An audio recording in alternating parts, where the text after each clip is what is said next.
Let the record reflect we have reconvened with all members present. Please rise for the pledge. I pledge allegiance to the flag of the United States of America and to the republic for which it stands, one nation, under God, indivisible, with liberty and justice for all.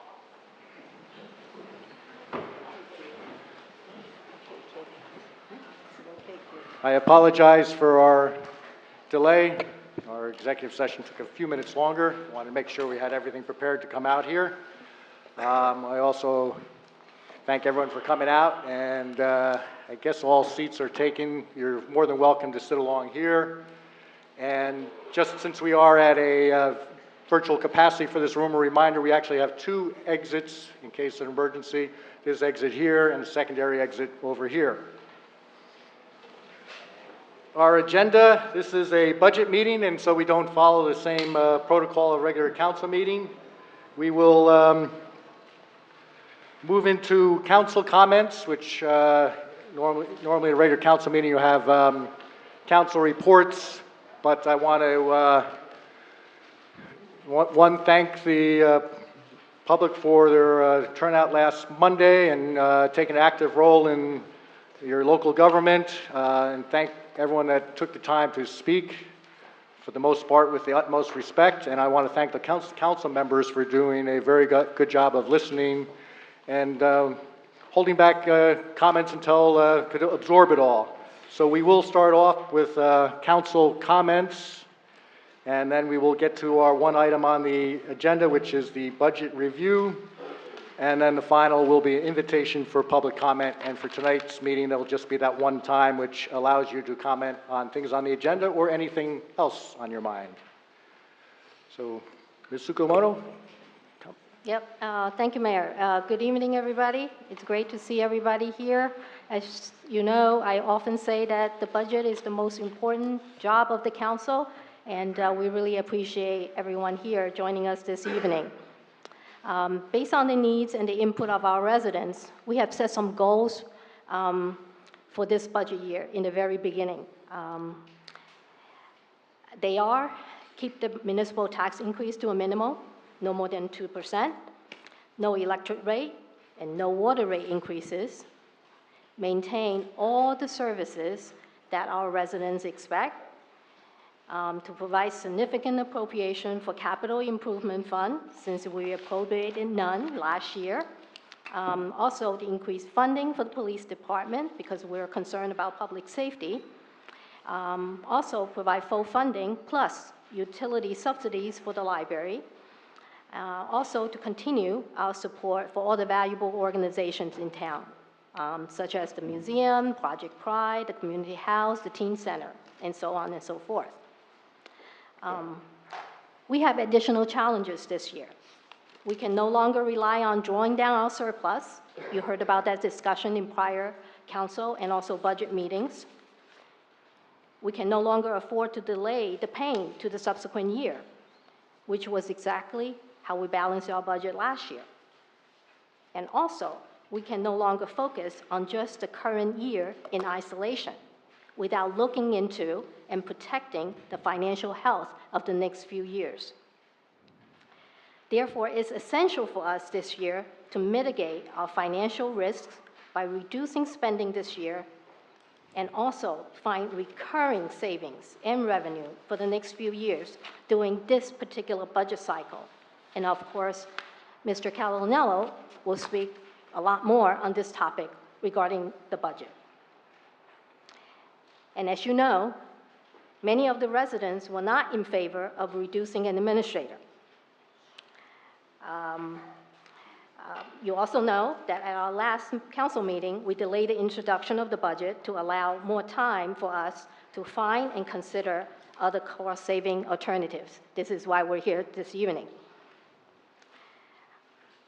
There were items discussed in executive just right before we came out here. Many items that we will work on, and I think in the near future, you will see additional management actions that we were discussing that will deliver additional savings for this year and also recurring savings for future years. Since some of these actions might include personnel actions or contract actions, these cannot be discussed here this evening. But certainly, we are working on these in the very near future. And of course, when that time comes, we will bring these in an open public meeting, and you will learn and have the opportunity to comment on these actions. I think that's all I have so far, and the rest of my comments probably will be more appropriate when we discuss the budget. Thank you. Thank you. Dr. Esposito. Yes, thank you. My only comment is to say a very hearty thank you for everybody who's come out tonight and our last several meetings. It's very rewarding to see all these people come in and take action and take active roles in our processes, and to basically tell us that we're doing some things that are wrong. So I appreciate that very, very much. We're working very, very hard and due diligent, not only for this year's budget, but also for the next 3 to 5 years to keep us afloat and keep our AAA ratings and to keep and to supply all of our services to our citizens of Madison, and to keep Madison the way it is. Again, I want to thank you for that, and you already know some of my beliefs from the past. So again, thank you for coming, and hopefully we'll take good care of what we need to do. Thank you. Mr. Links? Thank you. I will be very, very short. I only have 2 things to say. The first is I love debate over facts. If you can't understand me, raise your hand, I'll do it again. Factual debate on issues are tremendous. Really are. And I appreciate everyone coming out tonight and over the last month. Debate is what makes us view things differently. What I'm not very proud of is the personal attacks on council members and some of their families. That I do not like. Quite frankly, I'm very disappointed. I'm not going to name names, you know who it is. If you want to sway my opinion on an issue or position, give me facts. Don't insult people. That's number one. Number two, let's be crystal clear about why we are here in this financial position. It has nothing to do with the economy over the last 4 years. If you believe that, you have no clue. What sealed the fate of this borough was in July 2008 when we signed a 6-year electric contract. And if you don't believe me, I'll be here afterwards to explain it to you even further. It's not a whole lot of fun to have to cut bone. And that's what we have to do. It all reverts back to July of 2008. So, when you hear people talk about the economy and our budget, they're absolutely wrong. Not even close to being right. I am going to do something tonight which will surprise people. But that'll be in a few minutes. I'm done, Mayor. Thank you. Thank you very much. Mr. Catanello. Thank you, Mayor. When we started the process, we requested input from the public as to, so we could get their ideas about this challenging process. We told everyone from the beginning it was going to be challenging, and it has turned out to be. For me, the goal of the process was to ensure that anyone who is living in Madison did not have to leave Madison because they couldn't afford it. That's why I ran. I was tired of this reckless spending. I was tired of the state of the infrastructure, and the overall, what seemed to be lack of planning. When we sat down and started to do the numbers, our two main goals, in addition to keeping Madison affordable for everyone,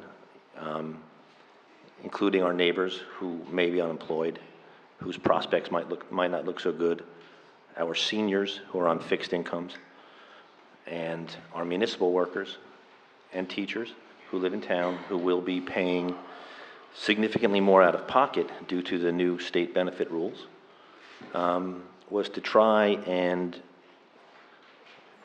keep them in town if they wanted to stay, and to appease S&P, put us back on the right track, because for many years, and it's not a Democratic or a Republican administration thing, it seems as though we spent recklessly from surplus. And that spending caught up with us when we were put on negative watch by the rating agency.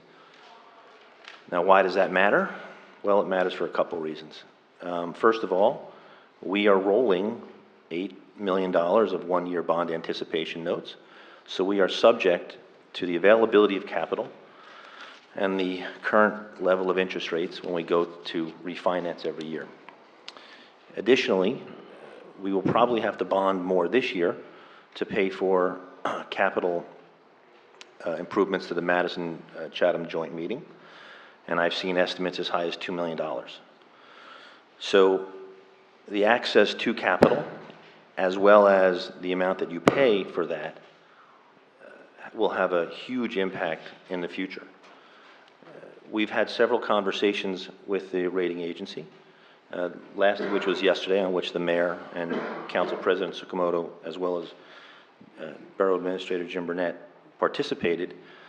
And, you know, I do a lot of that. I talk to regulators, I talk to central banks, I talk to rating agencies all the time. And in their write-up, they mentioned two things. Number one, that we didn't have enough revenue generation, so we should think about raising taxes. And secondly, they highlighted in their write-up our use of spending down surplus. Well, yesterday on the call, I believe if our contact at S&P said it once, they said it 6 or 8 times, they really focused on the surplus. So in this year's budget, we had a fantastic opportunity to help rebuild surplus, as well as increase taxes, but at the very lowest level to satisfy them. We had a nice one-off gain from a construction contract. We had a nice gain in that we're paying less for health insurance because of the move of the municipal workers to the state fund. So if there was any year that we were going to rebuild capital, it had to be this year. However, these are one-offs, and next year, the amount we're going to pay for health insurance is going to go back up. We might not get another Reality construction fees.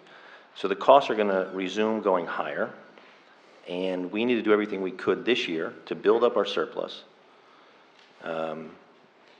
as well as project forward savings, so that in case of future events that are out of our control, things get tight, we would be able to make it without again, going back to the initial goal, which was to keep Madison affordable for people.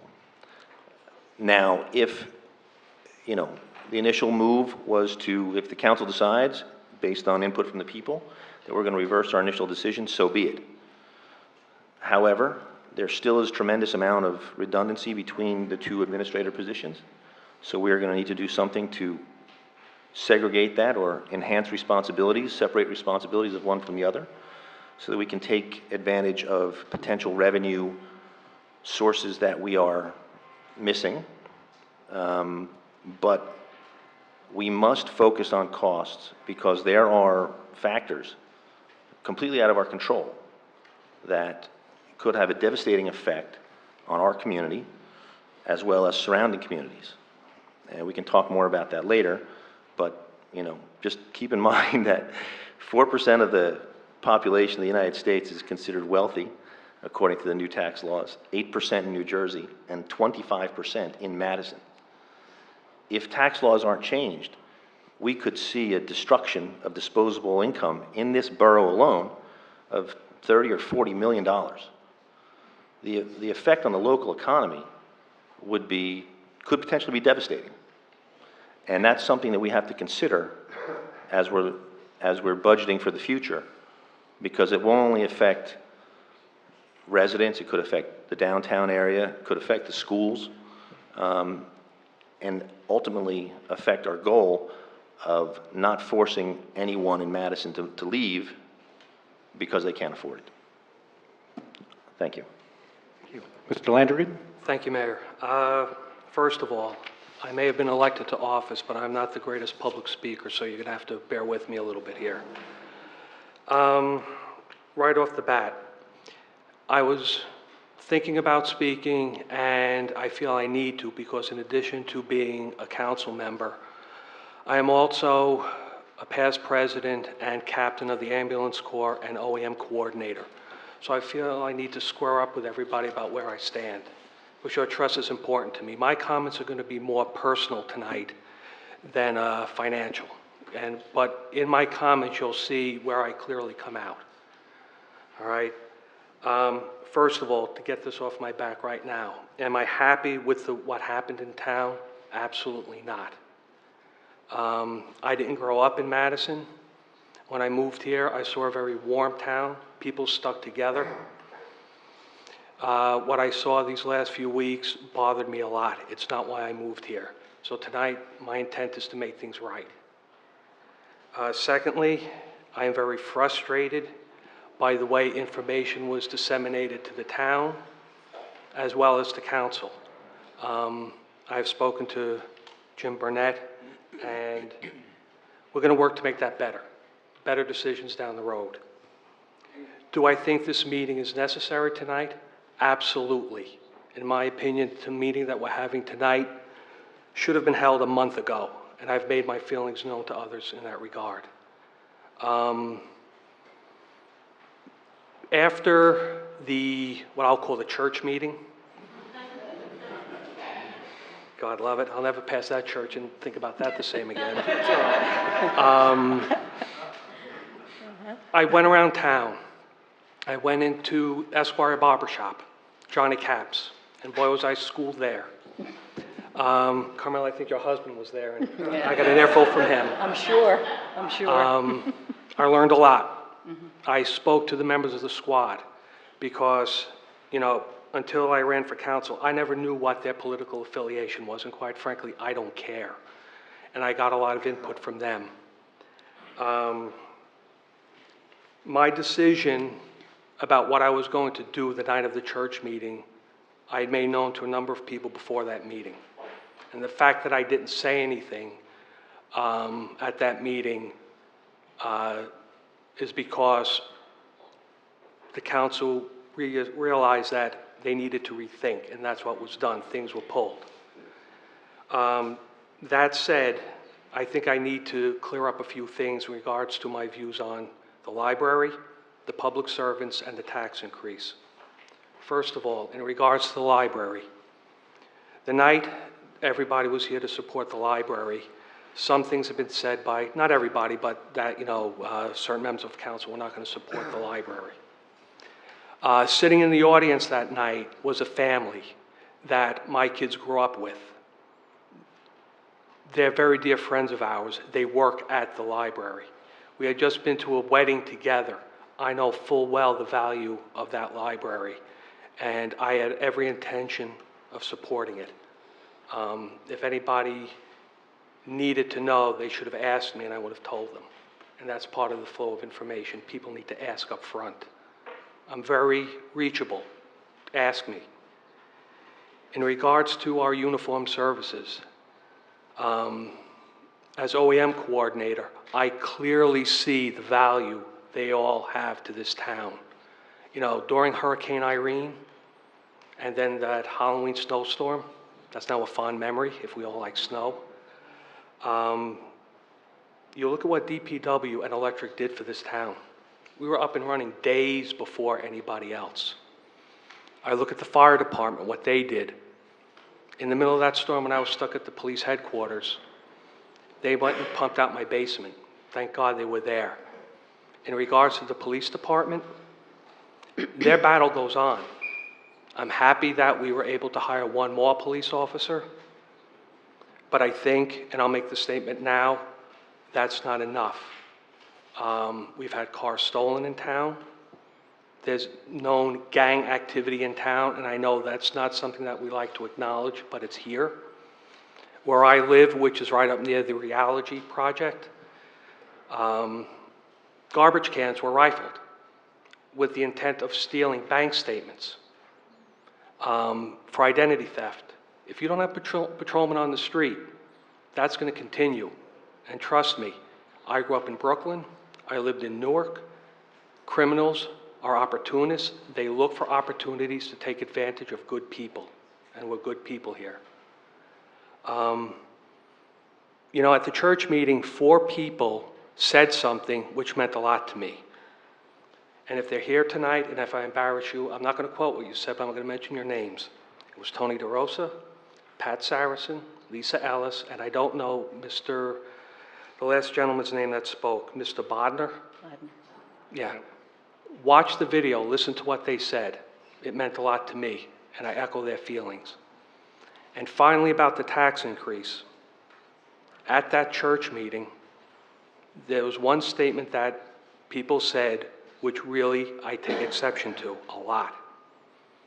And that's the thought that a $9, $10, or $100 or $200 increase in a person's property tax, well, that's nothing. They seem to blow it off. I've been on the squad for 15 years, and in the last few years, I hear more and more people saying to me as I ask them what's wrong, what's your medical history, and what medications are you taking? Well, I'm not taking it. Why? I can't afford my medication.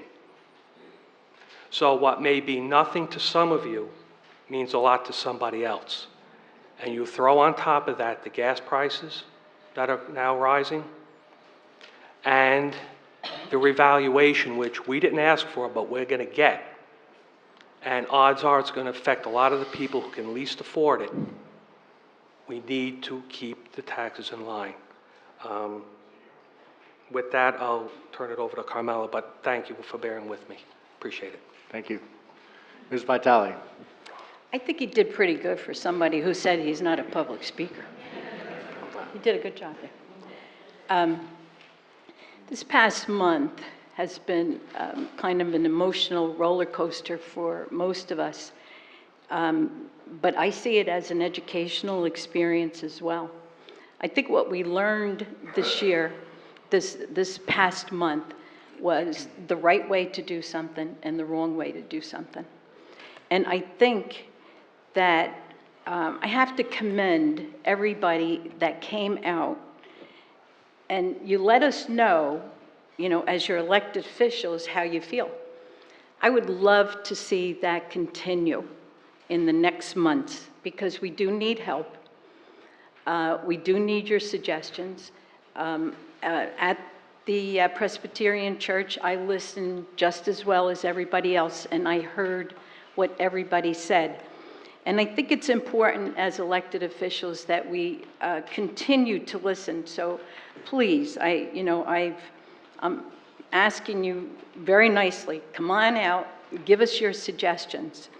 And we learned something as a council, I think, that we could go back, re-examine, and look for alternatives. I had always felt that there probably was alternatives to what had happened, but we came together as 6 people, plus the mayor, and said, okay, let's do this. And I think that we're accomplishing that. One of the things that I brought up this evening is that we asked each one of our departments for a 5-year plan, okay, strategic plans from each one of the departments. My suggestion to the council tonight in executive was, we need, as a council, to have a 5-year executive strategic plan. even though some of us will not be here or will be here or whatever the case may be, we need to lead the next councils and into a situation so that they have learned what they should be looking for and what they can learn from our mistakes that were made. So I thank all of you. I'm with Doc. I thank all of you for coming out. I'm not going to speak long because I think my vote really spoke for itself. Again, thank you so much, and continue, please, to give us a call. Every single one of us is accessible very easily, and you know, it's not unusual to get phone calls, and we're just very happy with that. So, thank you again. Thank you. And just a few comments to wrap up. In my comments, I'll be speaking about elected officials, and I include myself, as obvious I'm an elected official also. What you heard just now is a confirmation, contrary to popular belief, your elected officials are human. We live and breathe Madison every day. We're passionate about Madison. But as humans, we can make mistakes. And while we should be judged as your elected officials on the actions we take, ultimately we'll be judged on how we react to the mistakes and how we can fix them. So you'll hear some discussion. You've already heard some comments about we have listened and we want to take action to change things. If there's anything positive that's happened over the last 2.5 weeks is that we've created quite a dialogue. And again, I've mentioned at the beginning, and I thank you for opening your hearts, your minds, your pens, your voices to talk to Madison. And some of those comments related to the fact you were not the happiest with what you saw in your elected officials. And again, I reinforce, we are humans, and we will not always do the best, but we will learn from what we do. So in the coming months, coming days, coming weeks, coming months, we must restore your faith in your elected officials so we can deliver the best to Madison. We also must continue to work to deliver savings, shared service expansion, and develop new revenues. This is, and you've heard this message on and on, a continuous job. We will introduce a budget on Monday, but that doesn't close the work, nor does it 4 weeks later when we approve the final budget. That just is what is put on paper. We will continue to manage to save expenses, to grow revenues, so that the end of the year, this year's surplus is enough and more to pass on to the next year. But more importantly, as has been pointed out by several council members, we must deliver on savings, revenues, shared services that will continue to extend our ability to deliver service to the Borough of Madison for years to come without a burden on the taxpayers. And I think you've heard a commitment from the 6 council members and myself. We will be working together to deliver this budget, future budgets, leave future councils with a great legacy to work with, and also to restore your faith in your elected officials. So with that, let's move on to our item for discussion, the budget. Thank you, Mayor. Appreciate the time. At the last council meeting, I was asked by Mayor and Council to explain the benefits of the business administrator, assistant business administrator team to potentially identify $100,000 in potential savings. And with that, I think we're going to have a discussion about surplus, as Mr. Catalanella discussed. Real briefly, on the front page of the handout, loosely calculated, I believe there's $1.8 million in annual hard savings that have been generated through the excellent work of Borough staff, the council, the business administrator and assistant business administrator, and the department heads. Broken down as follows: the change in the health insurance provider generated. I'm gonna tweak that and say $450,000, because a portion of the savings that are being generated that are on the budget are being generated by the legislative action that was taken in the state. But the health insurance change was certainly advocated for by the administrative team, but special recognition needs to go to the fire department, who was the first to be willing to consider a health insurance provider change. For those of you who don't understand what happened or hadn't heard, we had a private health insurance company that was giving us services, and we moved to the state health benefit plan. The state health benefit plan is a very large pool that has hundreds of municipalities and schools and county bodies and employees in it. In a regular private plan, the insurer looks at the experience rate of the individual company for which they're insuring. So they would look at, our private plan would look at our experience rate and how much our employees were using our insurance plan and charge us accordingly. And we had a very rich plan, and the employees utilized it well. That generated a fairly significant cost to health insurance. When we moved to the state health benefit plan, it's a blended price, and it's blended across the board. So whether it's Manasquan or Madison, Belleville or Boonton, it's the same price. So there was significant savings generated there. Mr. Cody specifically, along with elected officials, advanced the joint court. That's generating $250,000 a year of annual savings. He also recently renegotiated an animal control contract, which is saving the borough $30,000 annually. A year and a half ago, he negotiated a shared service construction contract with Chatham Borough. Some of you may know that our construction officials now serve Chatham Borough. And so if you're doing construction in Chatham and you see Russ Brown, our construction official there, that's why. That shared service arrangement generated net. All these numbers are net. $70,000 a year annually. Mr. Cody was able to attract Butler to join and be served by our health department. There's $70,000 recognized there. He was also able to work out a shared service arrangement with Milburn, where our tax assessor goes to Milburn 2 or 3 days a week, and they pay the majority of her salary. Recognizing again the fire department, Mr. Cody and the administrative team, along with the union representatives from the fire department, were able to negotiate an excellent labor settlement that, in my opinion, is saving the borough annually $200,000 a year. With the help of the chief of police and the union, the PBA union, the administrative staff, specifically Mr. Cody, was able to open up the dialogue and eventually convince the police that it would be a good idea to hire dispatchers.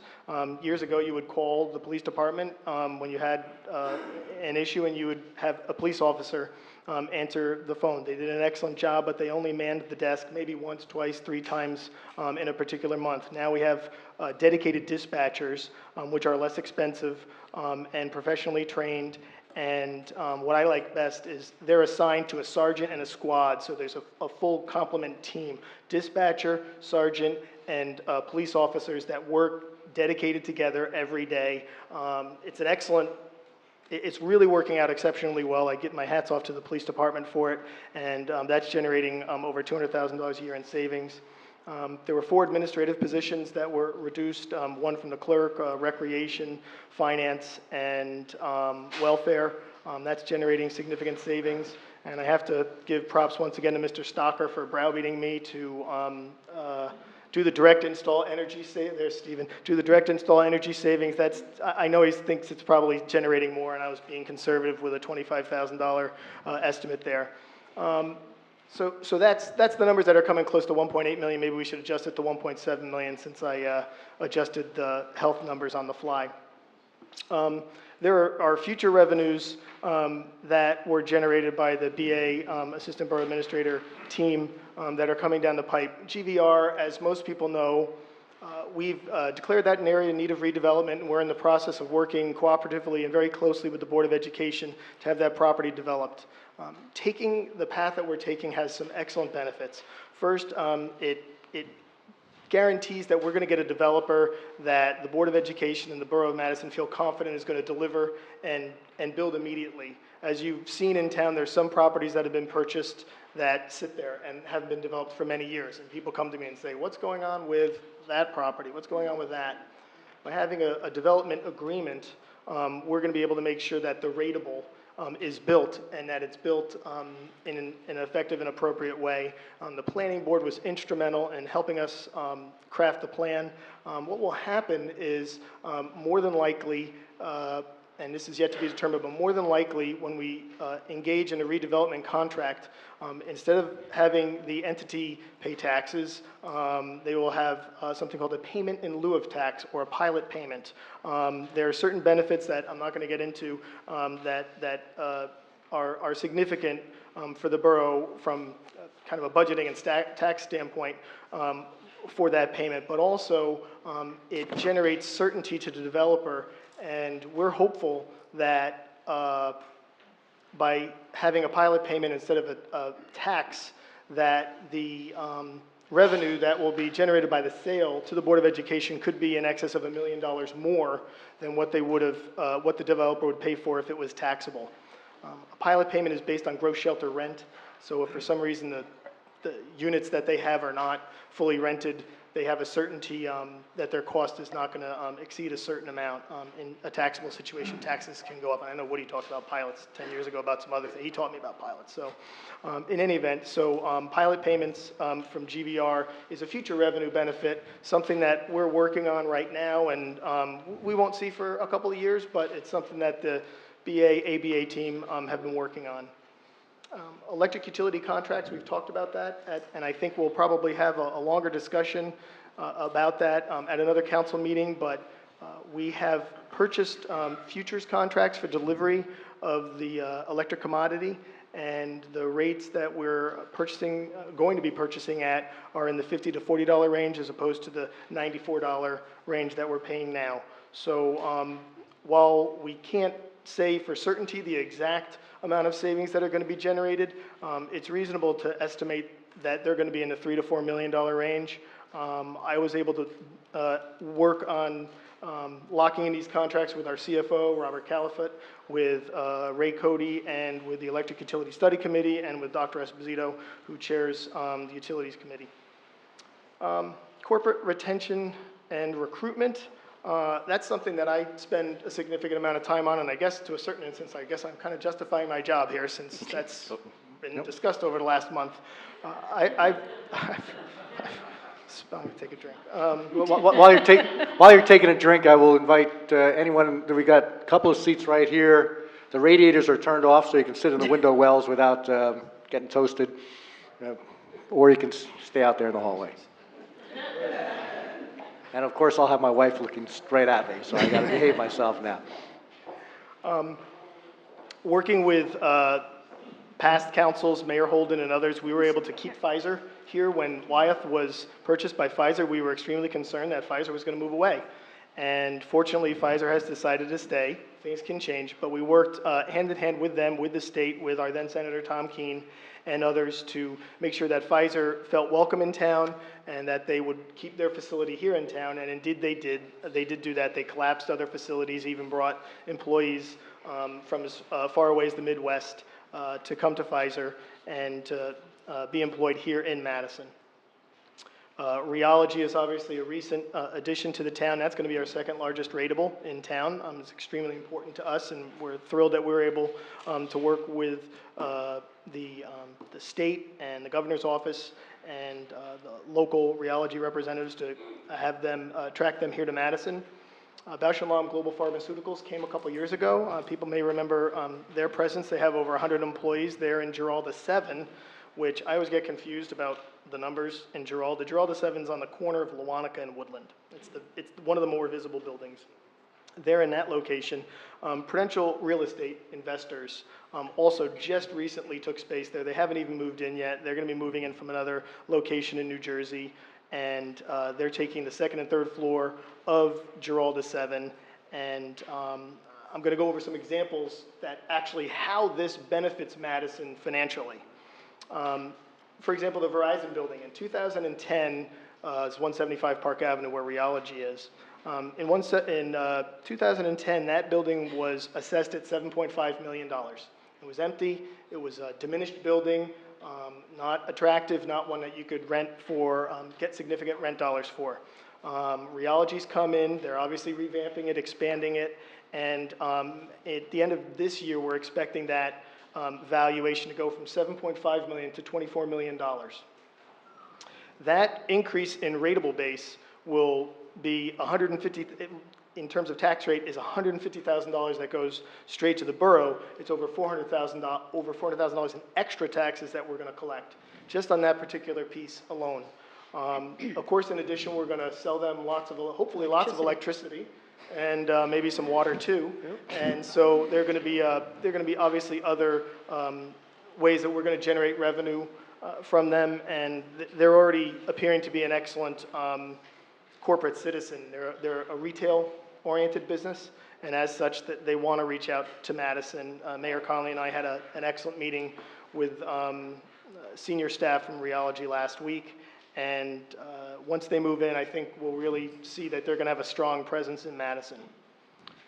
A second example of how the corporate retention and recruitment is so important to Madison is, it's maybe a little hard to explain, but when we value a building in Gerald, a corporate building, it's assessed a little differently than when we value your home. When we value your home, whether you're living in it or not, we look at that home, look at comparable homes, and say that's what the value is. With a corporate building, the valuation is based not only on the value of the building itself, but it's also valued based on the use, and it's valued based on the leases or the tenancy. And when you have an empty building, that's not good. The value of that building, they come in for a tax appeal, and they get that value reduced. So when we have these spaces filled, it really helps. With that, I want to make a plug that we still have space available in Geralda. If anybody's looking, please contact me. But the recent leases that were executed by specifically by Bausch & Lomb and Prudential are actually used by our tax department. We look at them, we analyze them, and they help us to justify how we value that property. The owner of Geralda 1 came in and said, I think that it should be valued at $132.50 per square foot. And we came back and argued with them and said, no, we have these leases from Geralda 7 for Bausch & Lomb and Prudential Real Estate, and we think it should be valued at $150 a square foot. Doesn't sound like much, $132.50 versus $150 a square foot, but that savings alone across the board, just in that one building, saved over $75,000 a year for Madison. So I applaud the folks who are working so diligently in our assessor's office to make those arguments, but it was because we had those leases in hand. So with that, just a little bit more about what I do. I got yelled at by Councilman Landrigan for not letting people know what I do every day. So I am the recycling coordinator. I work with the electric utility and with CFO Robert Calafet on procurement. I work with Michael Piano on, we're going to flight out the automatic meter reading. I've taken an expanded management role in just helping the utility run more efficiently. I'm the Clean Communities coordinator. I do oversight for our recreation department. Most towns our size have at least one full-time recreation person. We're fortunate that we have an excellent part-time recreation employee, Zach Ellis. We have significant savings because of that, but I oversee him and make sure that that department runs efficiently, and so we're able to generate the savings by only having a part-timer in that position as opposed to a full-timer. I work extensively with downtown development. We just talked about corporate recruitment. I work extensively with community development, and obviously I do a lot with budgeting these days. So that's a little bit about what I do and about the assistant borough administrator and the borough administrator's position. As the councilman discussed, as a brief summary of what's included in this budget already, and this is the budget document that's in your packet. That was the budget document that was prepared for the March 12th meeting, the church meeting. We are in this budget, as previously discussed, but just to reinforce, charging electric utility usage for all borough buildings and assets. $81,000 in additional funding over the mill rate was appropriated to the library to help offset that new utility charge. That's a change from previous budgets. We, within this budget, have funded the hiring of an additional police officer, as referenced by Councilman Landrigan and Council President Tsukamoto. Officer Della Valle was actually sworn in at the church.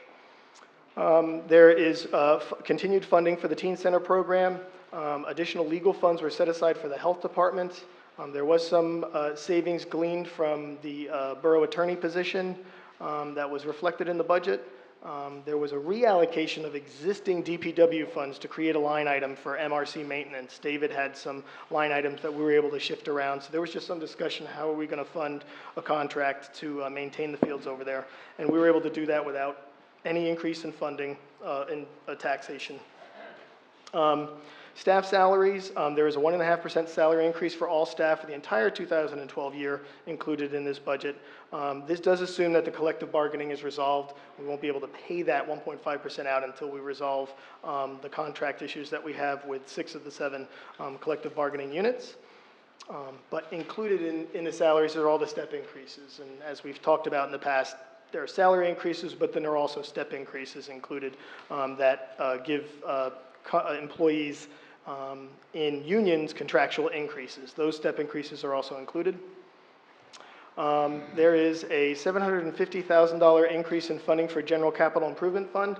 Mr. Calanel was obviously instrumental, along with all council, in refunding that line. That line was zero in 2011. It's $750,000 this year, and we obviously, hopefully you've heard, we're going to have an aggressive capital campaign this year to improve the sewage treatment, and well, not sewage treatment, sewage, the management of our sewage pump stations and force mains and alike. In addition, this budget continues to hold the tax increase to 2%. As talked about at the February 27th meeting. With that, the council charged me and said, Jim, we'd like you to comb it through one more time with tweezers, with whatever you need to see if we can make one more pass at the budget here and glean $100,000 in savings. I think with the thought process of potentially restaffing the administration. With that, there's a very short, simple list here, and these adjustments would end up being made will end up being made if the council agrees to them, or any portion of them, to the budget in brief, and into the full budget document by Robert Califat, our CFO, and our auditor. And this is where I think we'll start to have other people talking other than me, but I will quickly explain the line items.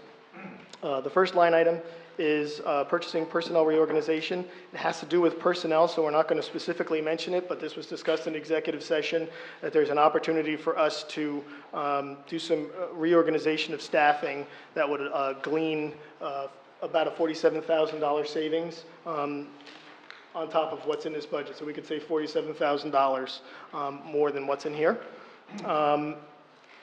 At the February 27th meeting, the council had asked for an increase in the Department of Public Works appropriation for a potential part-time salaried employee on the 27th, because they understand and are sensitive to the needs of the superintendent, David Maines, who's been asking for additional staffing. The thought process there was that could we bring a part-time person in year-round? The collective bargaining contract doesn't allow for that. If we were to bring an employee in, it would have to be full-time. So I'd had some conversations with the council members that had floated that idea out on the 27th, and that's a potential. If that item were not funded, then that would be additional savings of $23,000. It was an item that David didn't specifically ask for. He's obviously always asking for more men. And then 2 other items, Robert and I have to give kudos to Robert on this, really combed through the pension and health numbers. Health number is a very large $1.7 million number, and the calculations that go into it are very complex, because in July, the amount of contribution that I will give and other employees will give will increase because of the legislative action that was taken at the state a year and a half ago. Those calculations, we refined them and honed them, and Robert feels comfortable that we can glean $30,000 in savings from health and pension. So that is a potential $100,000 in savings. And with that, I guess I would like to open up the discussion to the councilman and reserve the right to talk about surplus as we go through this process. So just to quickly sum up for the, well, it was distributed on March 12th. If we went with these changes, there'll be a little tweaking along the lines of the salary, health insurance, and pension. And that's basically where it would all fall in those 3 lines somewhere. The most important thing is the bottom line stays the same, and more importantly, the property tax line stays the same. Exactly. Discussion?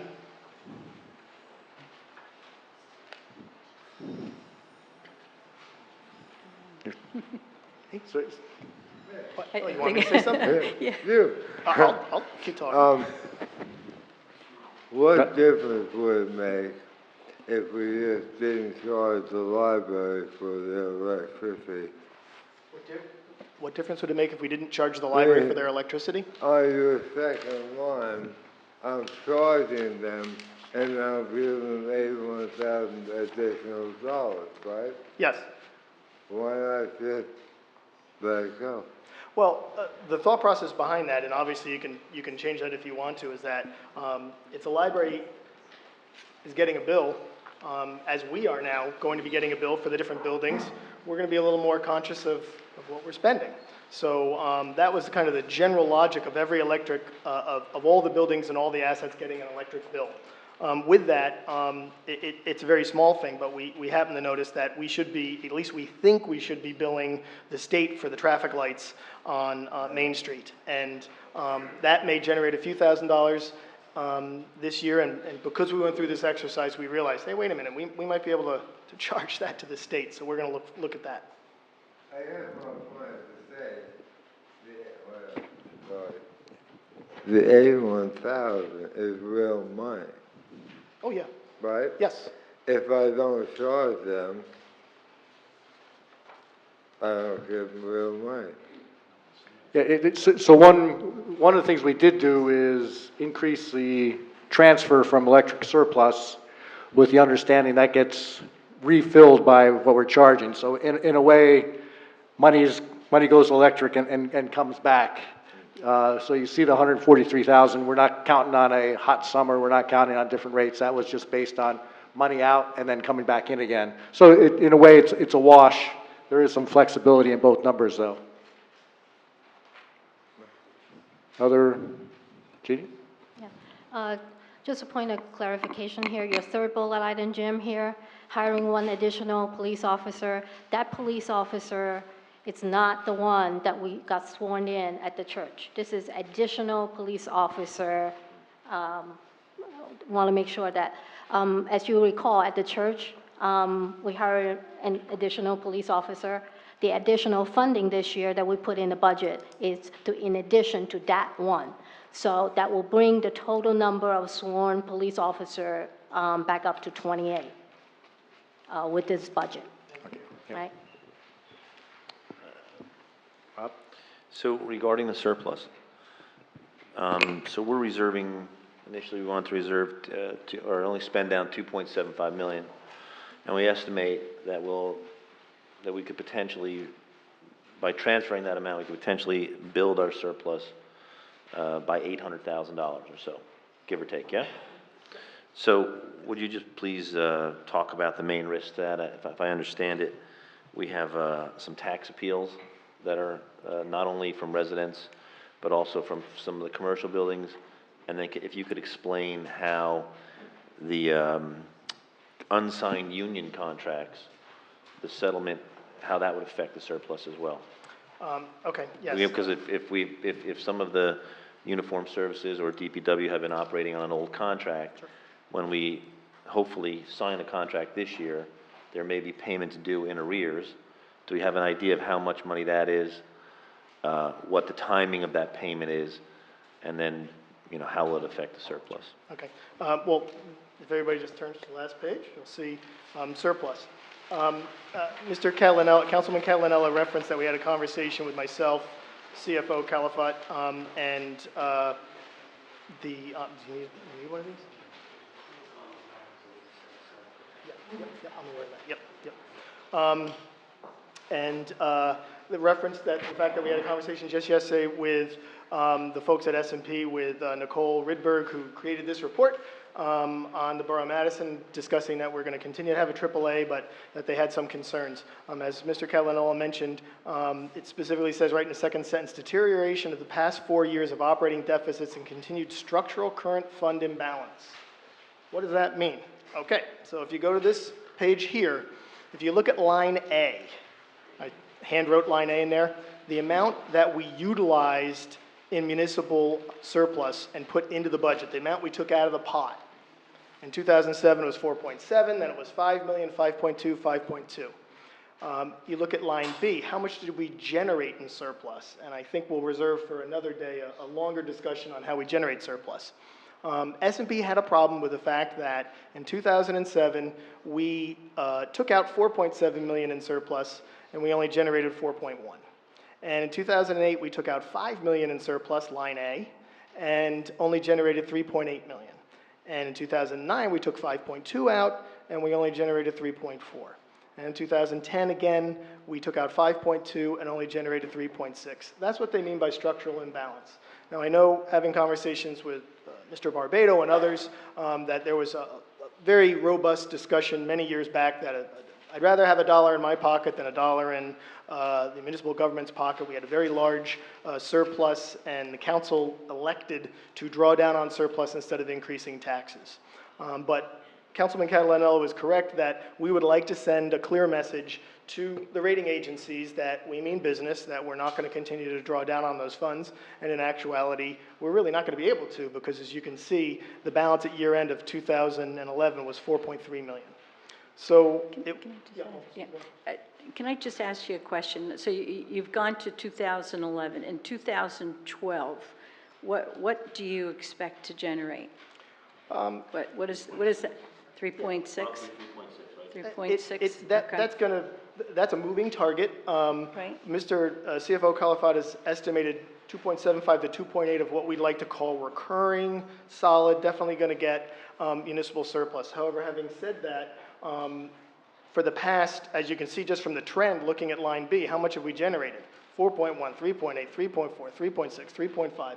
So there's certainly an argument to be said that if we use 2.75, we're probably going to generate in excess of $3 million. And I'm happy to take a friendly wager with anyone that that number would be that. But in reference to what Mr. Catalanello was saying, if we were to generate 3.5 million in gross surplus, there are some things that are going to have a hit on it.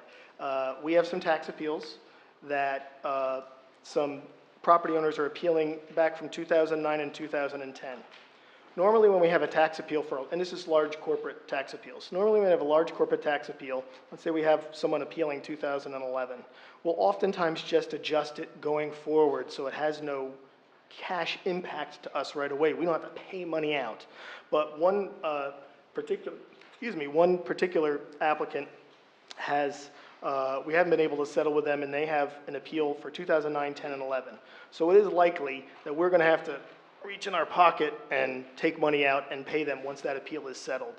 We have set aside, and I commend CFO Califat for doing this, we set aside $250,000 already in previous years' surplus in a pot to fund that. But there will definitely be more appeals and more money that will need to come out. It's debatable. Robert takes a worst-case scenario. I might take a little less conservative approach to him. But that is one area where that 3.5 million that we might estimate gross to generate won't happen this year. The second, as Councilman Catalanello had referred to, is if we have a settlement with union contracts. The union contracts haven't been settled since the end of 2009. So we have 2010, 2011, and 2012. We're waiting for arbitration award and decision for the police department, and hopefully from there we'll be able to cascade down and work with the other unions. If the police arbitration decision comes out and says that we owe them money from 2010, 2011, some of that will be coming out of surplus. And that'll be for when we talk about in the summer about how we can be taking money out of surplus for a 2011 expense, how we can take that out in 2012. So that's where there are some concerns from Mr. Catalanello and others about being ultra-conservative with the surplus amount. I know Dave Evans is here, and he may be willing to offer some guidance and thoughts and suggestion on our 2.75 number. Certainly, some council members had stated, instead of doing some of these changes here for the $100,000, could we consider tweaking up the surplus by $50,000, instead of being 2.75, 2.8. I think that's worthy of council discussion and worthy of Mr. Evans and CFO Calafat weighing in on their thoughts on that. Yeah. We had some discussion with our CFO and Jim, of course, and Rob and the mayor. Was it yesterday or the day before? Yeah, yesterday. So, it seems like a long time ago. So just to, some estimates regarding the tax appeal. We do have quite a few still outstanding, like Jim said. Some dated back to 2009. Just take one specific case from a commercial tax appeal.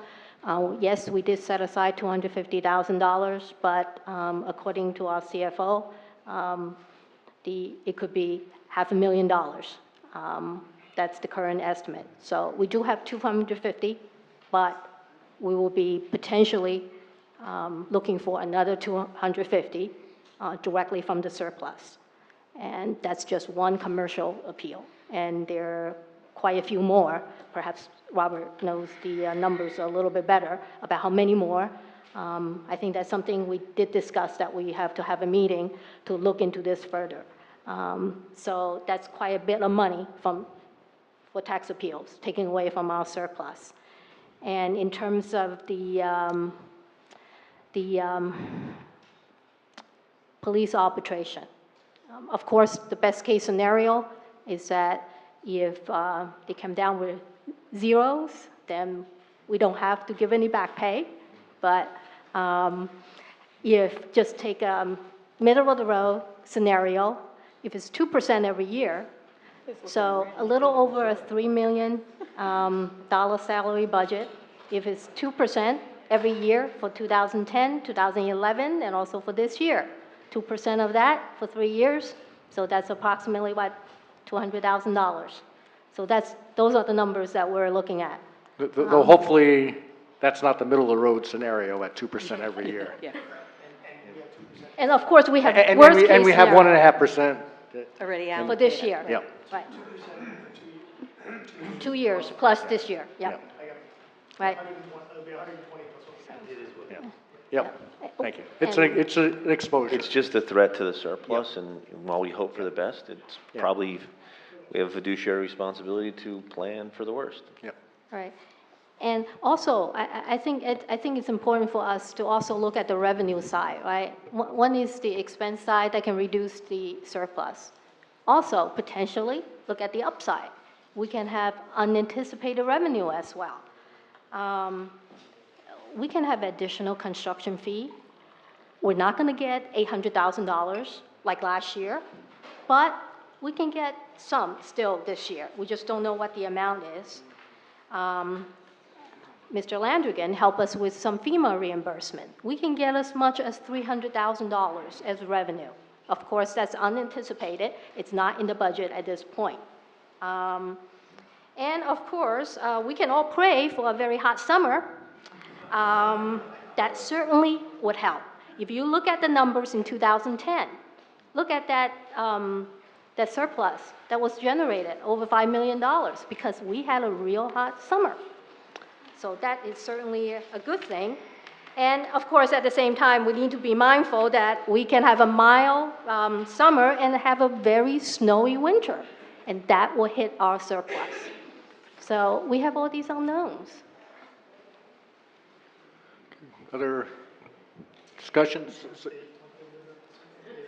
Yep, Dave, do you want to address the surplus at all, or the level? I think we've got the concept to the audience that the issue with the amount prior year, the fact that we went a couple years using more than was actually generated the prior year, is what created that structural deficit. Well, yeah, and if memory, I don't know if it's not, if memory serves, I think your elected officials made a conscious decision to draw down the surplus and that, yep. during that time. So that, of course, the surplus is going to be drawn down. I do applaud your decision to reduce your reliance on surplus and then have your budget on a more balanced basis with offsetting with anticipated revenues. The $2.7 million that you're anticipating is 880,000, less than what was anticipated last year. Your excessive operations was a little over 3.5 million. I would take that bet too, that your excess in 12 is probably going to be over 3 million, perhaps 3.5. So that I think from a planning standpoint, I think you guys are headed in the right direction. Thank you. Any other? Just specifically, Dave, we talked about 2.75 versus 2.8. Do you have any thoughts or concerns on those two specific numbers? Is there, would you be concerned if the elected officials chose to go from 2.75 to 2.8? In a word, no. Okay. So I think what we're discussing right now is, do we maintain the bottom line, basically by the suggestions that Jim outlined, or do we bring those lines up but then have to increase the use of surplus, or somewhere in between is the options? I think from the comments I've been hearing, maintain the expenses where they are, and with the working on the suggestions that are on the paper. Yeah. Comment, yeah. That's your suggestions. Jeannie, and then we'll go back to Jim there. Okay. Going back to the suggestion of the one regarding purchasing personnel reorganization, I know we can get into the detail of this discussion since it relates to personnel. I am uncomfortable with the reorganization. I think I would take the approach of going ahead, re-advertise the position, and try to look for a qualified purchasing officer first, to see if we can get an experienced candidate with the proper certification. That is a very, very important position, very critical position for the town, and I will first try to see if we're able to get the right personnel in before we go the other route. I don't want to risk saving $47,000 and risk anything that had to do with bid and contract and major purchasing.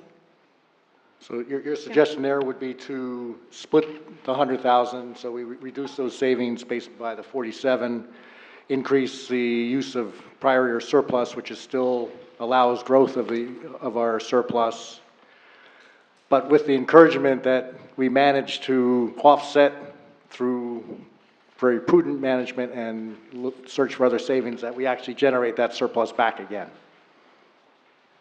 See, I want to reserve the flexibility for management to take action. Yeah, so that's what we would do, is split it, but with the hope that we would increase the amount of surplus generated, so they have that flexibility, but we've given the guidance to save it. Bob, and then Rob, and then Jim.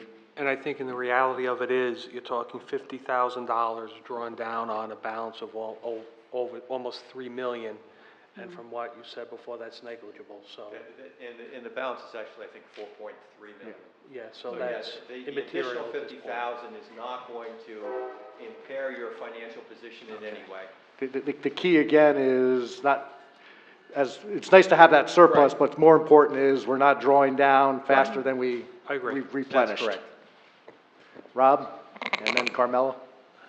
As I mentioned in my somewhat lengthy opening statement, one of the reasons I ran was infrastructure, right? And I'm just, as an aside, I'm very happy to announce that we're going out for bid to replace the 6-inch, 100-year-old cast iron force main, and we should have all the force mains hopefully repaired by the end of the year. So that's the first half of fixing the North Street pump station. Having said that, our 5-year capital plan for the borough has a budget of $10 million.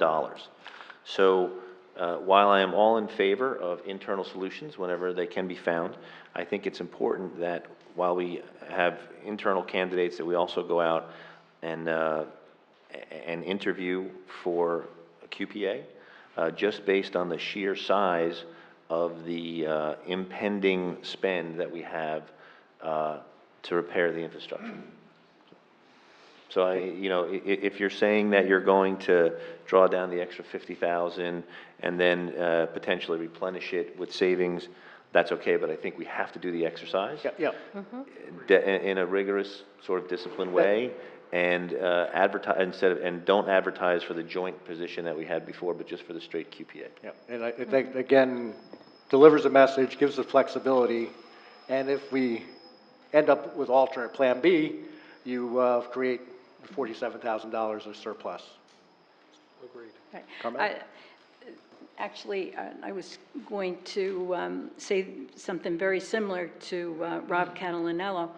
I agree with this, and I think that one of the things that we learned over the past month was to, chill out, slow down, do everything in the right way, so that this money that will be replenished back into the surplus. I think by us really taking our time and looking at this, Jim has done a great job. He's been spending a lot of time looking for different ways to work things out, as most of the council members have.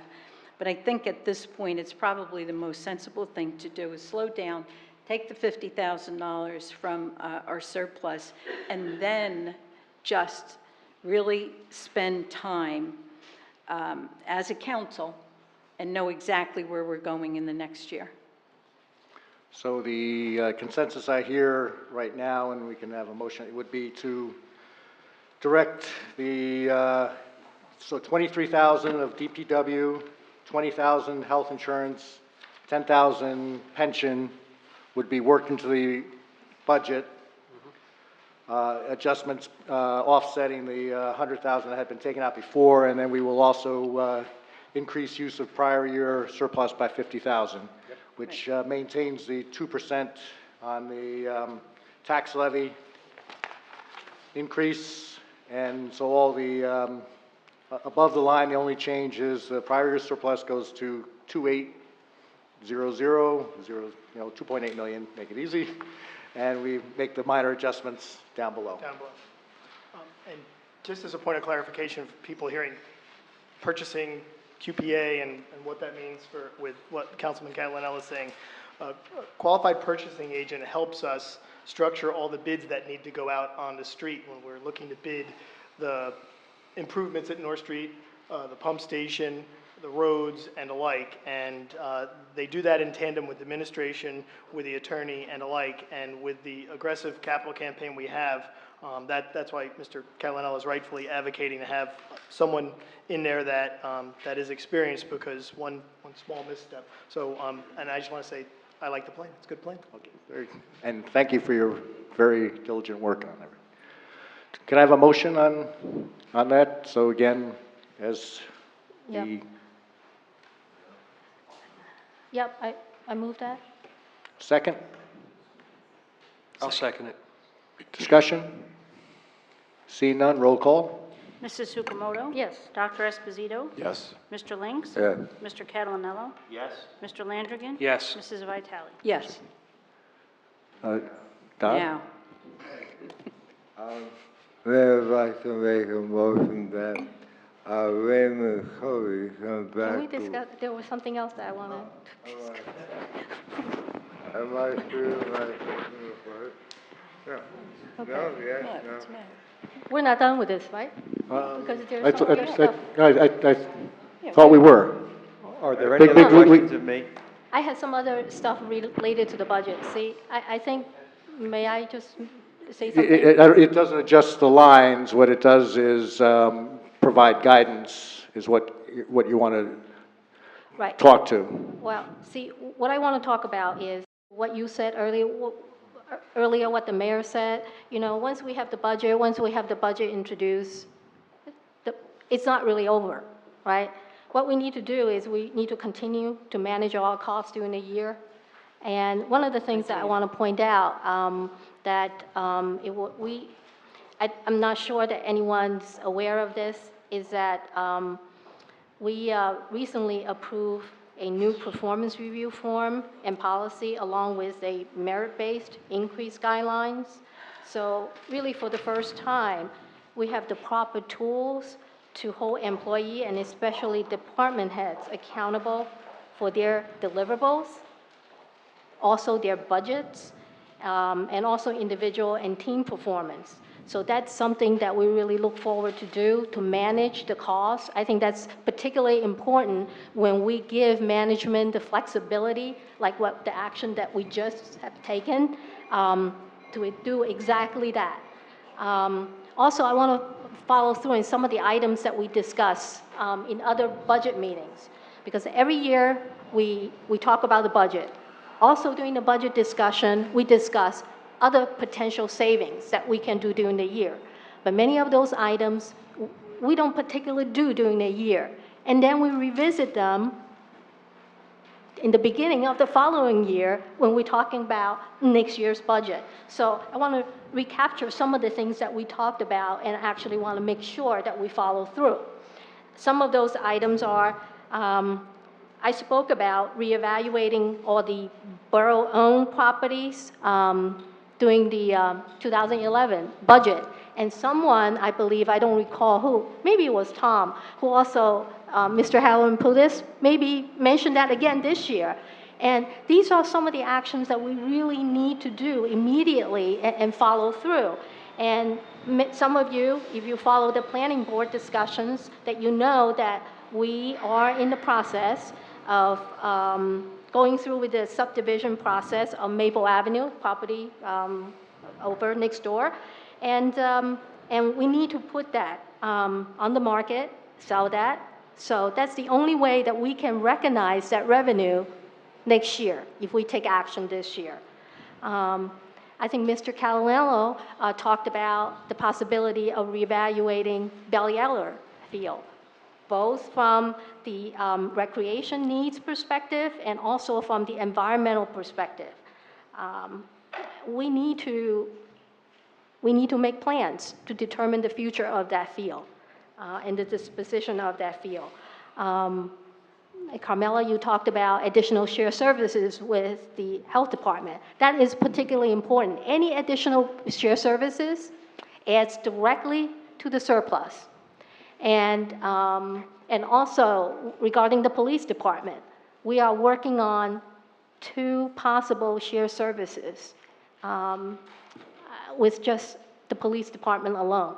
So if we execute all these potential savings, that will add to the surplus this year and also will have recurring savings for next year. We talked about utility meters for the past 2 years, right? And you know what? That is something that we must expedite, the replacement of especially the water meters. Because if we don't have that working, we are losing revenue every single day. So the sooner we can get to that, we can improve the bottom line right away. And of course, Jim, you spoke about economic development opportunities, right? That's part of your job. Now, if we can have more opportunities for transit-oriented development, we spoke about the parking lot, right? As you know, we have all these opportunities coming up, the rheology building, the additional office buildings over in Florham Park. Now, this is an opportunity for our downtown to get a lot more business. However, more business means additional needs for parking. So any type of transit-oriented development will certainly add revenue and also alleviate our parking issues for our town. Since we're actually not on an open agenda item, I think you've got some very good points. I think what we should make sure is they get on the... Have action plans to right, follow through. Get those... Actually, that was the last one. Okay, and we can get those on agenda recommendations, and we have them listed, and share that, so if anything didn't get transcribed, we'll have that. I think that Jeannie just did our 5-year strategic plan for the There council. we I hope go. we have In more one- items in for 5 minutes. years. So there it is. There's a start. 5-year strategic plan. Mr. Lynx. I'd like to make a motion to bring back Ray Cody and that he apply and be here tomorrow morning, 8 o'clock doing the job. Well, I can second that, and I need to... I think we have a resolution that can actually be read into the record. Joe, you have the resolution that we, okay. Yep.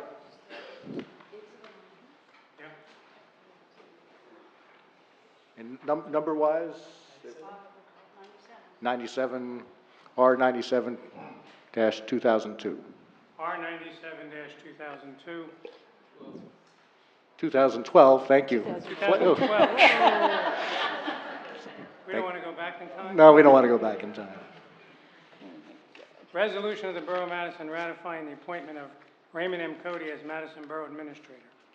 Whereas Raymond M. Cody was nominated by Mayor Robert H. Conley to serve as Madison Borough Administrator and unanimously confirmed by the Madison Borough Council at the January 1, 2012 reorganization meeting.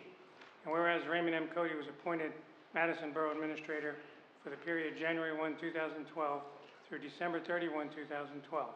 And whereas a motion to consolidate the Borough Administrator position and the Assistant Borough Administrator position was adopted at the February 27, 2012 Council meeting. And whereas Resolutions 89, 2012 and 90, 2012, and Ordinances 2, 2012 and 3, 2012 to formalize the consolidation of the above positions were withdrawn from the March 12, 2012 Council meeting agenda. Whereas the Madison governing body has subsequently identified other reductions to generate savings for the 2012 municipal budget to limit any property tax increase to 2%, thus avoiding the need to consolidate the Borough Administrator and Assistant Borough Administrator positions. Now therefore be it resolved by the Council of the Borough of Madison, the County of Morris, the State of New Jersey, that the appointment of Raymond M. Cody as Madison Borough Administrator for the period January 1, 2012 through December 31, 2012 is hereby ratified and confirmed, and all other actions inconsistent with this appointment rescinded and or declared null and void. And be it further resolved that the Assistant Borough Administrator position will not be abolished and that James Burnett will continue to be retained as Assistant Borough Administrator. So Don, you want to move that again? You want to move that resolution as read? Yes, I'm sorry, Mayor, I'd like to move this. And I will second that again. Further discussion? Yeah, I just want to say something. Yeah, as many of you recall, what triggered all your interest coming over here was the attempt to save $100,000 this year and $200,000 in subsequent years, right? And I had a very lengthy discussion with Mr. Cody yesterday. Specifically, we spoke about alternative savings, and many of those are the items that I mentioned that we discussed today in executive. Mr. Cody is very supportive of many of these ideas. As a matter of fact, he actually helped me to formulate some of these numbers that we discussed today. So what we talked about is we will leave Mr. Burnett and Mr. Cody to help all of us to implement some of these management actions that we spoke about today, and hopefully that we'll achieve some savings. Now, the savings is not as much as the 100 and the 200 that we talked about, but there will be savings this year, which will be added to the surplus, and hopefully maybe not as much as $2,000 recurring savings in future years, but certainly we're going to do something in the very near future to make sure that we have the recurring savings close to $200,000. Rob? I have one question on the resolution. The last line is read, "Be it further resolved that the Assistant Borough Administrator position will not be abolished." Is that in perpetuity? So have we just given someone a job for life? As much as I like Jim, I don't like giving anybody a job for life. What we have to, and Joe, you can correct me if I'm wrong, but we took action 2.5 weeks ago that though eventually had to be ratified by ordinance, which was not done, we did take action to move towards abolishing it. So it unabolishes it, but by passing an ordinance that would abolish that position, it would be gone. So, And if in, I don't think it's in perpetuity, it's just a resolution. just, It's not an ordinance. you know, I have Asperger's, so I ask questions. Yeah. And if we decide in the coming weeks or months or years to redefine this position, this will not hinder us in any way in terms of, you know, redefining responsibilities, job descriptions, job title. No. no. Thank you. I just always ask the lawyer, Don. Yep. Further discussion? Roll call vote? Mrs. Sukamoto? Yes? Dr. Esposito? Yes. Mr. Lynx? Yeah. Mr. Catalonello? Yes. Mr. Landrigan? Yes. Mrs. Vitale? Yes. All right, before we move on to,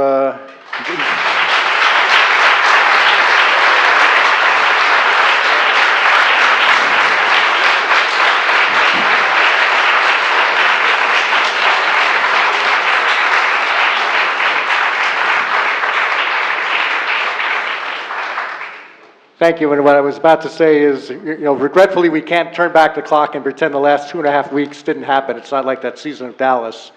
But I think I want to thank the council for undoing what happened and reinstating our excellent management team to lead this town. And I recognize that we will be in very good hands, and we have a lot of work to be done. So thank you for doing that. Now it's invitation for public comment. As mentioned before, this is open to anything discussed tonight or anything you want to share. We will hold you to 3 minutes.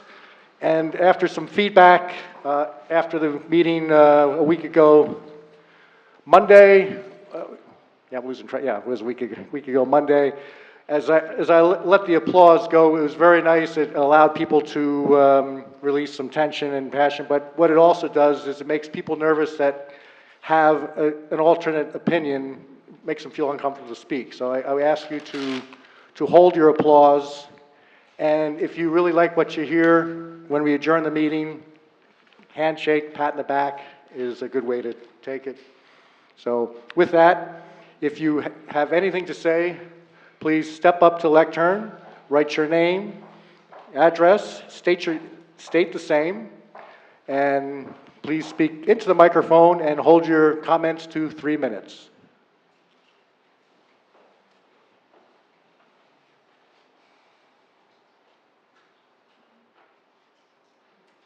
Hi, Melissa Honahan, 2 Pine Avenue.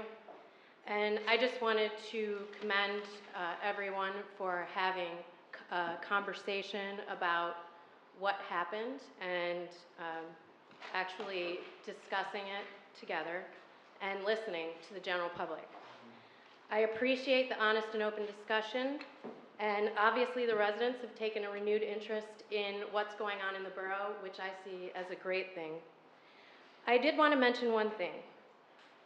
I want to mention the importance of understanding, respecting, and appreciating what people do on the staff in this borough.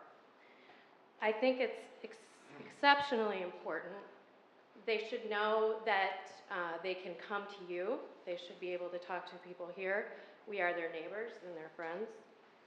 And I just feel like it's a way of making sure that they feel the respect that they deserve, and it's about learning what they really do. It's not about a job description. It's about what they actually bring to the table. And it's about respect, honoring their work appropriately and honestly, and managing them that way. Thank you. Thank you. Mayor? Woody Kirkeslager, 60 Prospect Street. I want to thank the mayor and council for reconsidering thoughtfully, for taking the time to do it. This is a volunteer job you're undertaking. We appreciate that. I appreciate that. A lot of time, a lot of effort. And this is probably one of the toughest times you will ever see. And just to understand that I, for one, appreciate what you've gone through, and thank you very much for coming back and reconsidering it.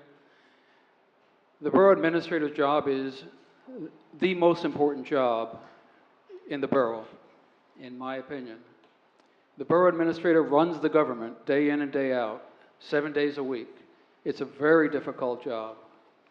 The borough administrator has many departments reporting to that person, and there's a lot of responsibility, and the effectiveness of the borough depends very largely upon the borough administrator. Having an assistant administrator team has worked very efficiently and effectively.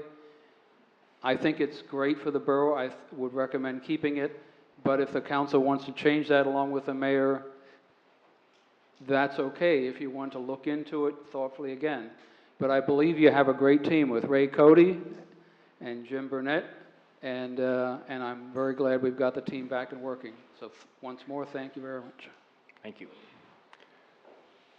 Anyone else wishing to be heard?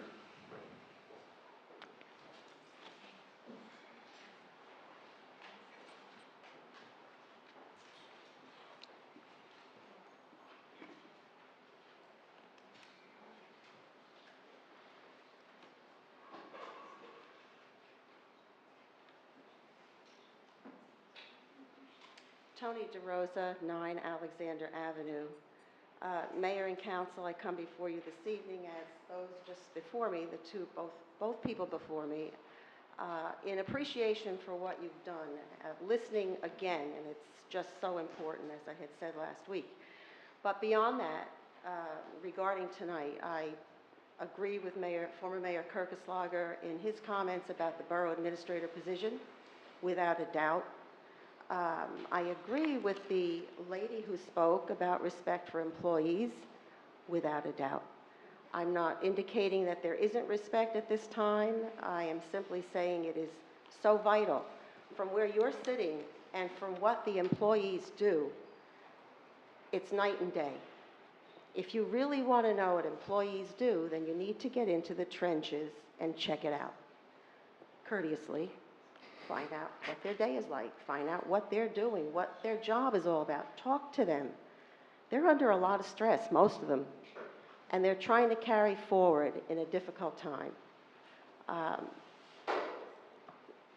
I hope you have appreciation for that kind of interaction. It's not all about the paperwork that passes before you. And when it comes to the paperwork that passes before you, I sincerely tell you, and I tell you when I meet you at Stop and Shop, I tell you, that paperwork that comes before you is for very serious review. It is not for rubber stamping.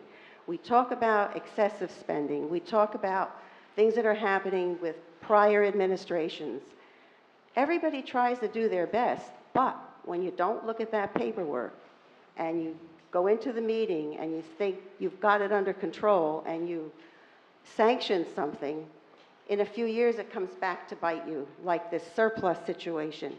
The surplus situation didn't happen in the last 3 or 4 years or 5.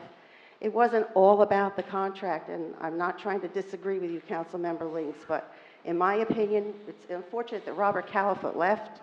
Robert Califoot has been on bended knee for I don't know how many years, telling the council members at each budget session, the surplus is dwindling. The party is going to be over. Things changed in the last several years. We signed a contract. We signed a contract at a high rate, not because we wanted a high rate. That would be insane. It was because that was the going rate, it was probably the lowest of the highest rates that the borough could get into. So they signed it, and they signed it for about a 5-year period because they wanted to protect the borough, in my estimation. There was no crystal ball. They didn't know whether that rate was going to go up or down, and unfortunately, it did go down. But in the meantime, residents became savvy, and what did they do? They started changing their light bulbs, and so your surplus that's already being eaten up by extra costs is going down more because people are not consuming electricity. In any case, there's more to it than meets the eye. I know my 3 minutes are over. I wish I could speak faster. I'm pleased with the subdivision of Maple Avenue. Jeannie, I do not agree, excuse me for not addressing you as council member, Council President Sukumato. I don't agree with performance evaluations and merit increase. Check with department heads who were here when all that was in place. It is time consuming, it is meaningless. The conscientious employee continues to strive and do the very best they can, if not better. And those who don't care to perform simply don't. And does everybody get the same increase? Yeah, you have to give them the same increase. You don't have a choice in government. If it's a 2% increase, it's a 2% increase for everybody. That's the unfortunate thing. Okay, So, Tony, if you can wrap up, thank you. I know, it's just, you know, I Mayor, will. can I just say one I thing? thank you for listening. As Just I said, one- I could go on, and I'll come to the next council meeting. If I may. If I may. Nick, please go back. You're right. You are absolutely so right. I can hug you.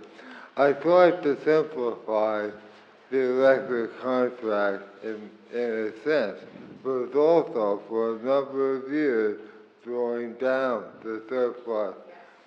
Drawing it down and drawing it down. You are correct. I tried to simplify my explanation earlier, but it's a whole pie that got us here. But the good thing about government is the system of checks and balances. When that money is spent, council members, the elected officials along the way are all informed of what is spent. No, I Okay, yeah, I want to avoid thank you very much. So we can discuss that after the adjournment. That, very, very good points on both sides. Thank you. Jane Reynolds, 119 Greenwood Avenue. I'm very grateful that you have changed your previous decision and Ray Cody will be our business administrator, but I think I was expecting some more. And I appreciate some of the earlier comments, and Mr. Landrigan, I have friends too who have great difficulty buying their medicine. But I think we have to say that $9 or $6, whatever it would have been in a tax increase, would not be the main cause. It would be the high cost of medicine here. And I think we need to be honest and not make excuses. The wrong thing was done, and we heard that $100,000 was going to save us so much money. It was the difference between 2% and the 3% increase, and then we heard that $50,000 that we are not going to save with our procurement officer is negligible because it'll just come out of the surplus. I think we need to be honest, and I also was expecting some kind of an apology to the town and especially to Mr. Cody. And Mr. Link started with a wonderful resolution and was interrupted with some things that, to me, as a townsperson, didn't seem so important at this time. I think we had a crisis here, and we're expecting more. I do have some questions. I don't understand, and perhaps you could explain, what the $1 to $2 million would be that we will have to spend for the Madison-Chatham joint meeting. I don't know what that is. I also don't understand what it means we will be rolling over $1 million in bonds, and that will be costing us some more money. $10 million in bonds, so I'd really like to know that. And last, the surplus that is we're expecting will be generated in the electric fund. Are we not the people buying the electricity making the surplus? And isn't it just a different way of paying taxes? I may be wrong, but I think it's just money from our pockets. Okay, so very quick answers there.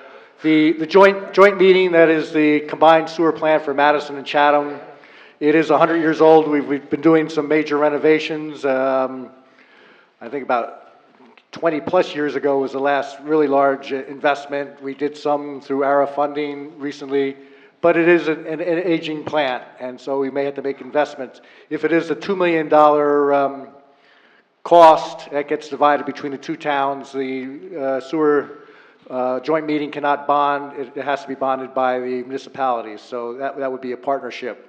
The bond anticipation notes that was mentioned, that is for the funding for the field improvements and also the land purchase of the 49 acres. So right now we are rolling over notes on an annual basis with anticipation on the rollover time that we pay down some of the principal, and so reduce the burden. And the importance there is the fact that on the, oh, my time's up. On the last rollover, it was done at a 28 basis points, so 0.28%, which is incredibly low because of our AAA rating. So even though some of the discussions were how important is the AAA rating if you're not borrowing money, well, we are borrowing, and so it will help preserve that. And the last on the electric is if we're charging well over the market and what we are paying for electric, I think the residents of Madison could very easily say that's a tax.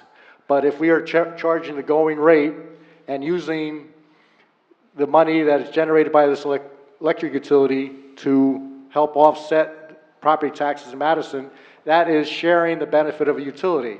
Just as a shareholder in a public utility gets a dividend based on the money they generate, every Madison taxpayer gets a dividend on an annual basis by the money our electric utility generates without overcharging. I think I covered the three. Yep. Lisa? Lisa Ellis, 46 Britton Street. First, I want to thank you all for doing the right thing. And I want to use that as a segue to commend everybody who was involved this week in the Every 15 Minutes program that was brought to the high school on Monday and Tuesday. I saw many of you there. I saw Councilman Landrigan in action as an EMT. This program was something that Dr. Michael Rossi had done twice before in Roxbury, and when we hired him as our new superintendent, it was one of the first things I asked him to please bring this program here. It could never have been possible without the cooperation of your body and more specifically the fire department under Chief DeRosa, the police department, Chief Trevina, especially Officer Chad Ribka, who worked tirelessly to plan and execute this program. We also had support from Atlantic Health, Morristown Medical Center, the Hyatt in Morristown at Headquarters Plaza, Project Community Pride, MASA, local clergy, local court officials. This was an amazing example of what a community can do when it pulls together and works for a common cause. This program had no costs associated, but if you tried to pull something off like of this magnitude and had to pay for the time and the services, it would have been astronomical. As I said, it was extraordinarily well planned and well executed, and Madison High School juniors and seniors experienced the full breadth of the devastation that can result from a single bad decision, in this case, drunk driving. We also, as a community, can never adequately thank Jill Elliott, the mother from California, who tragically lost her daughter because of the willful negligence of an adult drunk driver. Her courage in the face of such tremendous loss was absolutely humbling and inspiring. And I think those of us that heard her speak will absolutely never forget that experience. So I just wanted to make sure that we publicly thanked you all, and especially our first responders involved for the tremendous effort. And if people are not familiar with the program, just Google every 15 minutes. It's a national program, a phenomenal program, and I hope one that we will make at least a biannual event here in Madison. Thank you again. That was an incredible program, and I talked to Officer Ripka about coming back to the council, so I'll ask Jeannie to work with public safety so we can, at a future council meeting, have a little presentation. So, because that would be great. Yep. Anyone else wishing to be heard? Tom, and then Tim, you'll be next.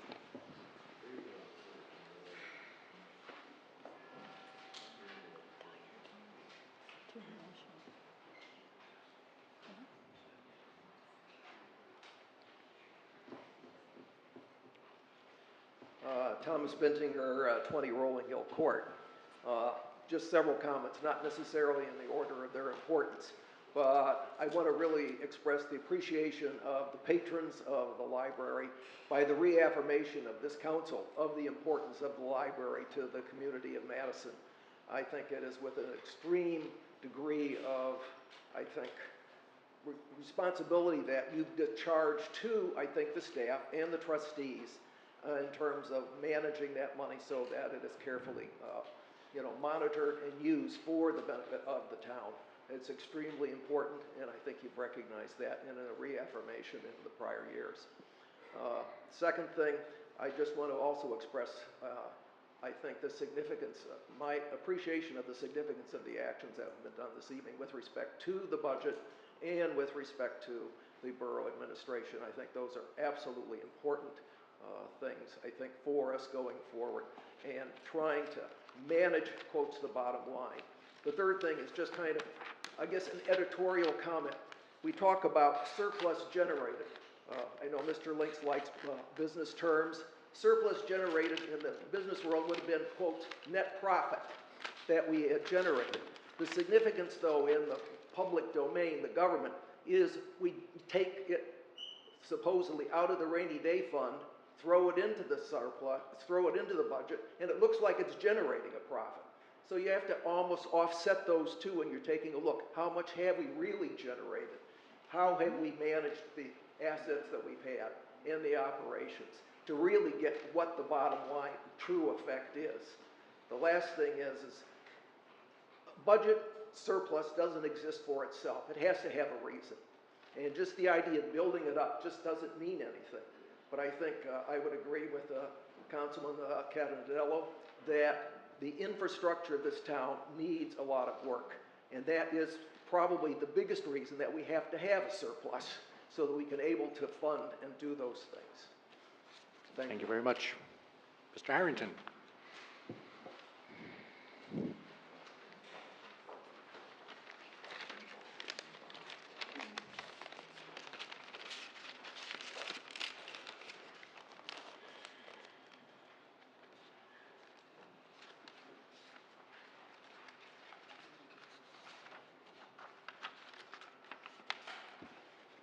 Tim Harrington from 2 Cross Gates Road. I'll focus strictly on the budget tonight. Monday I may have some other observations. I again repeat, as the council people know, I've spent about 18 months being all over budgets here. I continue to be highly concerned about what are called reserves and surpluses. They're all over the place. They're in the water company, they're in the electric company, there's pieces in the library, there's pieces in the municipal budget, there are pieces in the Board of Health. I think they ought to be all out in the public. In private industry, we call these squirrels or cushions or nuts or hiding places. It's time that they get on the table. That doesn't mean we take from them, but we ought to know where they are. Secondly, consultants, non-employees, including the ones that get put into construction, because we're not even talking about the capital budget here, we're talking about an operating budget. Even though there's capital items in here, it's a hodgepodge. This town spends a lot of money on consultants. We go out of our way to list the employee salaries in here in 4 or 3 different ways, right on Rosenet. There's absolutely no reason why we can't list the consultants, and if the same consultant is doing 4 projects, you list their name 4 times and what those amounts are. That is called clarity and transparency and not obfuscation. The public is entitled to know what's going on. The other thing I would like to know is why we continue to have $1.5 million reserve for uncollected taxes when historically over the last 10 years, the actual uncollectability is in the range of a couple of $100,000. There's a nice little cushion that's stashed away. The public, I hope, doesn't disappear in coming meetings because you would have your eyes open. I'm a CPA. I am also a budget expert. I did public offerings. I wish Mr. Lozier was here tonight as he was at the last council meeting. Unfortunately, I was in Florida when you had the Presbyterian Church gathering, and I guess we could have a come to Jesus session there. I also believe that a statesman who lives and was active in civil rights was right when he said, I can forgive, but I cannot forget. I hope that we can resolve this because both Jim and Mr. Cody are first-class people. I've worked with them long enough to know what they're doing. And you know, leadership comes from the top. And in the Army or anywhere else, there's far too incompetent leaders. We've got 2 people who can more than save their salary. And if they can't show that they're saving their salary, they really hadn't looked very hard. But again, We should know where these surpluses, reserves, cushions are to squirrel away nuts, and we also should see what we're paying consultants. It's very important. And these days, it's easy to put it on Rosenet. We've dropped all the details we had on the budget. You go to the budget, we used to have details by departments. Magically, it disappeared. Unacceptable. There are a lot of other budget CPA types in this town. There's people who know roofs better than anybody in this town will ever know. I've spoken before about a guy who controls millions of dollars of roofs. We should ask that person because he'll tell you what to do about it. Thank you very much. We did put together a spreadsheet that shows the impact if you adjust the reserve for uncollected taxes, so we can certainly share that with anyone that's interested. Mr. Cerciello. Good evening. Sam Cerciello, Madison, Park Avenue. What a difference 2.5 weeks make. Can I pass a resolution that we have every 3 months a meeting at the church, have a spiritual? It seems like it changes everybody's spirit, which is good. But, you know, again, as a liaison of people, I've been talking to quite a few people for the last 2.5 weeks, and a lot of people asking questions. Everything's in perception. I mean, it's nice to see how Jeannie and Don is, but 10 days ago, everybody wants to know, where did this idea come to get rid of Mr. Cody? Who started that idea? I mean, you made the motion, and the perception is that, quite obviously, you had the 4 votes, or else you would have never made, this is the perception. Yeah, we're taking that as a comment and not a request for any information. Well, could she answer that? And then all of a sudden that's a comment and not a request for information. What I'm saying is that I mentioned that last week at the church about the Open Public Meetings Act. I mean, it was quite obvious that the 4 people who voted to get rid of Mr. Cody got together before. They knew they had the 4 votes. I mean, it was quite obvious to everybody in the place. And that's something to do with the Open Public Meeting Act. As a perception, again, I want to be clear, that was the perception. Well, Joe, am I saying that? Is that right for 4 people to get together and make a decision? Because quite obviously, they knew what they were doing. Mayor, I let this go last week, but I ain't letting it go now. You got my permission. Let me say something. Bring the proof because it never happened. You know what, Sam? You love to stir the pot. And Stern. No. Okay, hold it. In this instance, you're accusing us of breaking the law. I don't take that lightly at all. Bring your proof. There is none. Never happened. Don, thank you. I want to be very clear. Comments here are someone's perception. And the council members, please take it as nothing more than that. They have the right to share their perception. And even though it may come in accusatory tone, please do not take it that way. And there are ways to deal with these issues, and it's not in a debate here. And Sam, if you could, close up your comments. Mayor, with all due respect, I do not have to listen to this man accuse me and the rest of us 2 weeks in a row. I will not. I'm sorry. One of the clear things in the Public Meetings Act in New Jersey is if a resident comes up meeting after meeting and says the same thing over and over again, I can't even say, sit down. So we want to make sure we're very clear that his comments are he's sharing his perception and nothing more. And that is it. I took part of your 3 minutes. He took a few seconds. seconds. Yeah, so we'll give you another minute, but please, if you can just, if you're sharing comments, we're not going to answer any questions, and nor should you direct questions. That's good enough. Enough been said. Thank you. Anyone else wishing to be heard? You gotta let everybody heal. Just let everybody heal. He's a pain in my ass.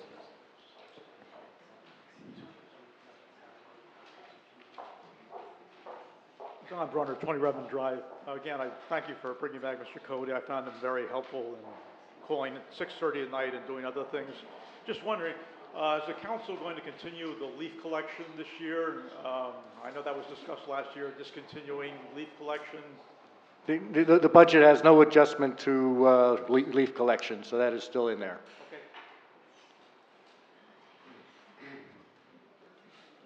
Jerry, you were, no, okay.